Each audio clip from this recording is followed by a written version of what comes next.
Berdasarkan data BMKG Sumsel, curah hujan saat ini masih terbilang tinggi, dengan puncak musim hujan diperkirakan terjadi pada bulan Maret, dengan intensitas 200 hingga 300 mm.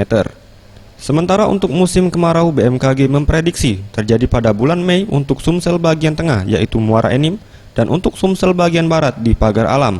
Sementara untuk wilayah bagian timur seperti Palembang, musim kemarau akan terjadi di bulan Juli. Sementara untuk El Nino di wilayah Sumsel diperkirakan tidak akan terjadi karena kondisi dinamika atmosfer masih terbilang normal. Curah hujan itu kisaran antara 200 hingga 300 mm. Dengan curah hujan yang cukup besar ini, kami himbau masyarakat untuk selalu waspada dan mempersiapkan diri. Untuk tahun ini diprediksikan El Nino tidak terjadi atau berada dalam kondisi normal, sehingga musim kemarau kita akan berlangsung normal juga. Saat ini kecepatan angin masih dalam kondisi normal, berkisar 13 km per jam, namun tidak menutup kemungkinan dapat meningkat hingga 20 knot.